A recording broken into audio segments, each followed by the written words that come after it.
Details చూస్తే ఢిల్లీలో assembly ఎన్నికల పోలింగ్ కొనసాగుతుంది. 70 అసెంబ్లీ నియోజకవర్గాల్లో మొత్తం 699 మంది అభ్యర్థులు పోటీలో ఉన్నారు. సాయంత్రం 6 గంటల వరకు పోలింగ్ జరగనుంది. ఉదయం 7 గంటల నుంచే ప్రముఖులు, సామాన్యులు పోలింగ్ కేంద్రాలకు తరలివస్తున్నారు. రాష్ట్రపతి ద్రౌపది ముర్ము, కేంద్ర మంత్రి జైశంకర్, కాంగ్రెస్ అగ్రనేత రాహుల్ గాంధీ సహా పలువురు ప్రముఖులు ఓటు హక్కు వినియోగించుకున్నారు. సాయంత్రం 6 గంటల వరకు పోలింగ్ జరగనుంది.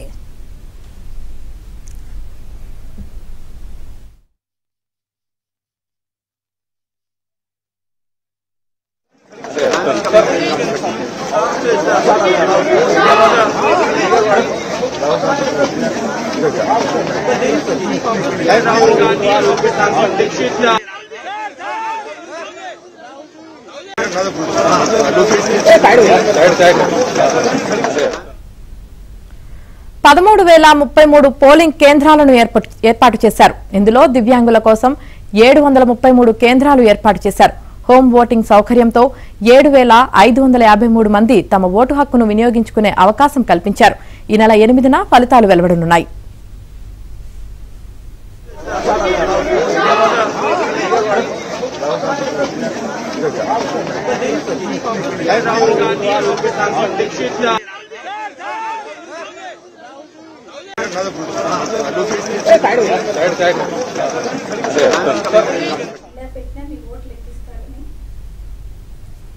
పోలింగ్ కేంద్రాల వద్ద భారీ సంఖ్యలో కేంద్ర బలగాలను మోహరించారు. 200 కంపెనీలకు పైగా సాయుధ బలగాలు, 15,000 మంది హోంగార్డులు, 35,000 మంది ఢిల్లీ పోలీసులు ఎన్నికల విధుల్లో ఉన్నారు. 3,000 పోలింగ్ బూతులను సున్నితమైనవిగా గుర్తించిన ఎన్నికల అధికారులు కొన్ని ప్రాంతాల్లో డ్రోన్లతో పర్యవేక్షిస్తున్నారు.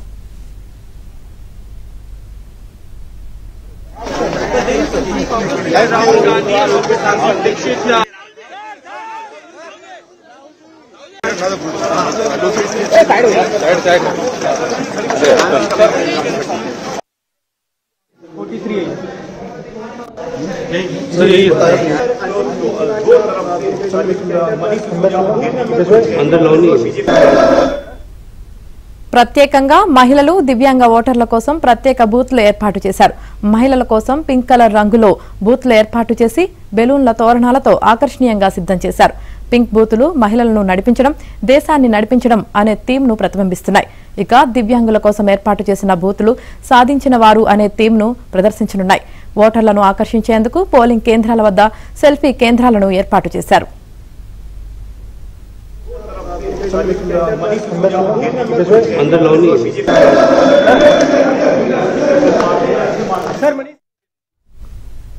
ఇక ఢిల్లీ ఎన్నికలు ఆప్, బీజేపీ, కాంగ్రెస్ కు ప్రతిష్టాత్మకంగా మారాయి. అధికార ఆమ్ ఆద్మీని ఇంటికి పంపించేందుకు బీజేపీ అన్ని అస్త్రాలను సంధించింది.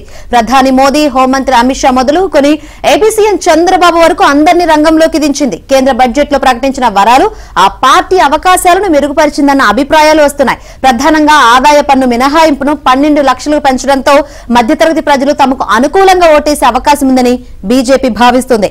ఆమ్ ఆద్మీ మాత్రం బడుగు, బలహీన వర్గాలపైనే ఆశలు పెట్టుకుంది. గత 10 ఏళ్లలో ఆ వర్గాల సంక్షేమానికి కట్టుబడి ఉన్నామని, మరోసారి తమకే అధికారం అప్పగిస్తారని కేజ్రీవాల్ బలంగా విశ్వసిస్తున్నారు. గత 2 అసెంబ్లీ ఎన్నికల్లో ఒక్క సీటు కూడా దక్కించుకొని కాంగ్రెస్ ఈసారి పుంజుకున్నట్లు తెలుస్తోంది. కాంగ్రెస్ కు ఓటు శాతం పెరిగే అవకాశం ఉన్నట్లు భావిస్తున్నారు. ఒకవేళ కాంగ్రెస్ ఓటు శాతం పెరిగితే అది ఆమ్ ఆద్మీకి తీరని నష్టం చేసి బీజేపీకి లాభం చేకూర్చే అవకాశం ఉంది.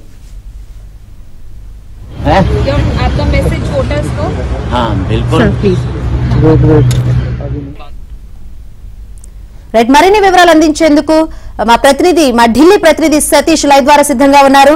సతీష్, 2 గంటలైతుంది పోలింగ్ స్టార్ట్ అయ్యి. ఏ విధంగా జరుగుతుంది పోలింగ్?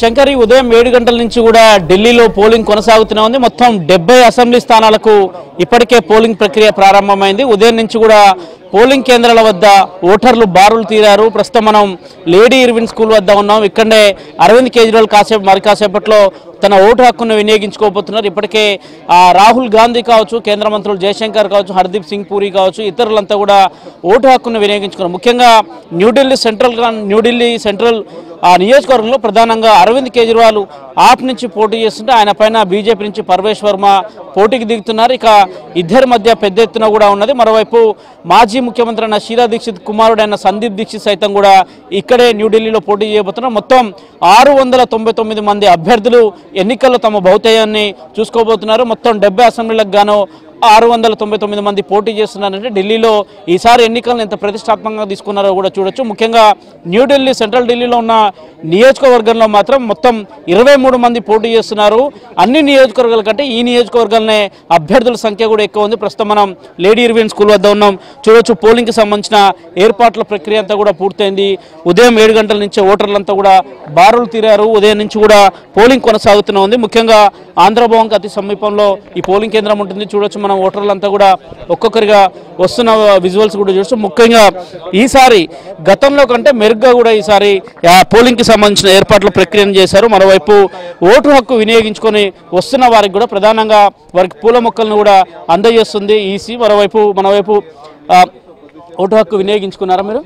అవునండి, నేను 3సారి ఢిల్లీలో ఓటు హక్కు వినియోగించుకున్నాను. చాలా ఆనందంగా ఉంది.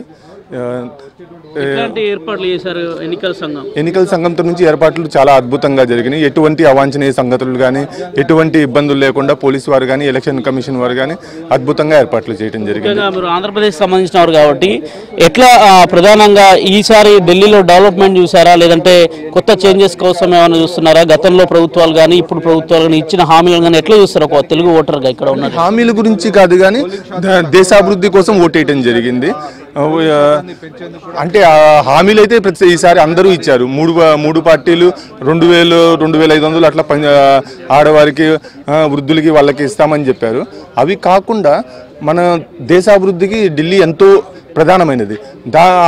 ఢిల్లీ ప్రధానమైనది కావడంతో ఇక్కడ మెయిన్ సమస్యలు వచ్చేసరికి రోడ్లు బాగుండట్లేదు ఈ మధ్యకాలంలో, ప్లస్ పొల్యూషన్ పెరిగిపోయింది.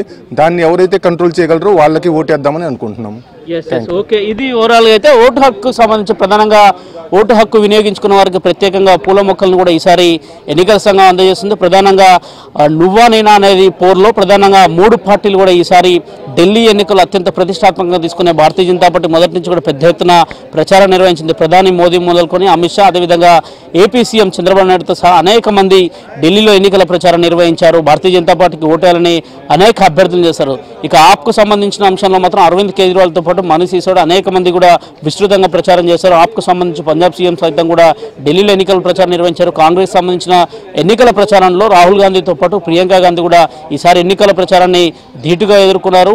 కాంగ్రెస్ చూస్తే గత 2 ఎన్నికల్లో కూడా కాంగ్రెస్ పూర్ పర్ఫార్మెన్స్ ఉంది. ఈసారి కాంగ్రెస్ పర్ఫార్మెన్స్ కొంత పెరుగుతుందని కూడా పార్టీ నేతలు చెప్తున్నారు. మరోవైపు ఆమ్ ఆద్మీ ఈసారి ఎలాగైనా అధికారంలోకి రావాలని తిరిగి ఖచ్చితంగా ఢిల్లీ గడపై తమ జెండా ఎగరేస్తామని చెప్తుంటే, మరోవైపు భారతీయ జనతా పార్టీ మాత్రం అత్యంత కీలకంగా ఎన్నికలను తీసుకుంది. భారతీయ జనతా పార్టీకి సంబంధించిన కీలక నేతలతో పాటు పార్టీకి సంబంధించిన ఎంపీలంతా కూడా ప్రచారాన్ని నిర్వహించారు. మొత్తం ఢిల్లీలో 70 అసెంబ్లీ స్థానాలకు గాను 13,033 బూతులను ఏర్పాటు చేశారు. అదేవిధంగా 70 మంది మహిళా సిబ్బంది కూడా ప్రత్యేకంగా పోలింగ్ కేంద్రాలు నిర్వహిస్తున్నారు. భద్రతను కూడా కట్టుదిట్టం చేశారు. ఢిల్లీలో ఎక్కడ కూడా ఎలాంటి సమస్య రాకుండా ఉండేందుకు కూడా ఎన్నికల సంఘం ఇప్పటికీ అనేక చర్యలు తీసుకుంది. ఇక 11 గంటలకు ఇదే లేడీ ఇర్విన్ స్కూల్ వద్ద ఆప్ కన్వీనర్ ఉన్న అరవింద్ కేజ్రీవాల్ కూడా ఓటు హక్కు వినియోగించుకోబోతున్నారు. కాసేపటి క్రితమే మనీష్ సిసోడియా కూడా పార్టీకి సంబంధించిన నేత కూడా ఓటు హక్కు వినియోగించుకున్నారు. ప్రధానంగా కల్కాజీకి సంబంధించిన కాన్స్టిట్యున్సీలో మాత్రం ఇక అతీషి పోటీ చేస్తున్నారు. ఢిల్లీ సీఎంగా ప్రస్తుతం ఆమె ఉన్నారు. బీజేపీ తరఫున రమేష్ బిధూరి పోటీ చేస్తుంటే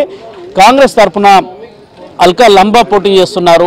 ప్రధానంగా ఇక 3 కాన్స్టిట్యున్సీలకు సంబంధించిన విషయంలో పెద్ద ఎత్తున కూడా చర్చ జరగబోతుంది. మరోవైపు జన్పూర్కి సంబంధించిన కాన్స్టిట్యున్సీలో ఈసారి మనీష్ సిసోడియా పోటీ చేయబోతున్నారు. అక్కడ కూడా ఆమ్ ఆద్మీ ఖచ్చితంగా విజయ సంకేతాలు ఎగరవేస్తామని కూడా పార్టీ నేతలు చెప్తున్నారు. అయితే ఉదయం నుంచి జరుగుతున్న పోలింగ్ ట్రెండ్స్కి సంబంధించి ప్రధానంగా 9:30కు ఈసీ అఫీషియల్గా ఇప్పటివరకు ఎంతమంది ఓటింగ్లో పాల్గొన్నారు, ఎంత % ఓటింగ్ అయిందనే అంశాన్ని కూడా చెప్పే అవకాశం కూడా చాలా స్పష్టంగా కనిపిస్తున్నాయి. ప్రధానంగా మాత్రం 3 పార్టీలు కూడా ఈసారి ఖచ్చితంగా ఢిల్లీలో జెండా ఎగరవేయాలని చూస్తుంటే ఆమ్ ఆద్మీ మాత్రం గతంలో ఉన్న వైభవాన్ని తిరిగి పొందాలని ఆమ్ ఆద్మీ చూస్తుంది. కానీ భారతీయ జనతా పార్టీ ఎన్నికలను అత్యంత కీలకంగా తీసుకుంది. హర్యానా కావచ్చు, మహారాష్ట్ర ఎన్నికల్లో విజయం సాధించిన తర్వాత ఢిల్లీ పైన ఖచ్చితంగా గద్దె ఎగరవేయాలనేది కూడా కమలనాథులు ఇప్పటికే అన్ని వ్యూహాలు రచించారు. ఎన్నికల ప్రచారంలో కూడా హోరాహోరీగా 3 పార్టీలు కూడా ప్రచారం నిర్వహించాయి. ఇక ఓటర్లు ఎవరికి పట్టం కట్టబోతున్నారని కూడా తేలాల్సి ఉంది. 8వ తేదీన ఎన్నికల ఫలితాలు విడుదల కాబోతున్నాయి. సాయంత్రం 6:30కు ఎగ్జిట్ పోల్స్ కూడా రాబోతున్నాయి. ఎగ్జిట్ పోల్స్లో ఎవరి భవితవ్యం ఏంటిది, ఏ పార్టీకి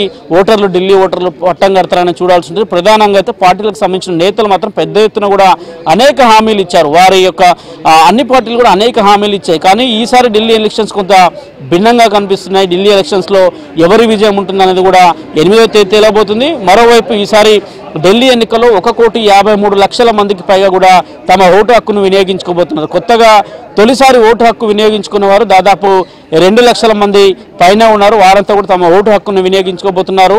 ఓటర్లను చైతన్యపరిచే విధంగా, ఓటర్లను పోలింగ్ బూత్కు తీసుకొచ్చే విధంగా కూడా ఎన్నికల సంఘం ఇప్పటికే అన్ని ఏర్పాట్లను చేసింది. ముఖ్యంగా ఓటు హక్కు వినియోగించుకుంటున్న వారికి మాత్రం ఈసారి ప్రత్యేకంగా ఒక పూల మొక్కనిచ్చి కూడా వారికి కొంత ఓటు పైన అవగాహన కావచ్చు, ఓటింగ్కి ఏ విధంగా రావాలి, ఓటర్లు ఏ విధంగా ఓట్ల హక్కును వినియోగించుకోవాలి, భారత రాజ్యాంగం కల్పించిన ఓటు హక్కును ఏ విధంగా పొందాలన్న అంశంలో కూడా ఇప్పటికే అనేక మందికి అవగాహన సదస్సులు కూడా అటు కేంద్ర ఎన్నికల సంఘం నిర్వహిస్తుంది. ఈ ఎన్నికల్లో ఏం జరగబోతుందనేది కూడా ఫిబ్రవరి 8వ తేదీన ఫలితాలు చూడాల్సి ఉంటుంది. Right, thank you Satish.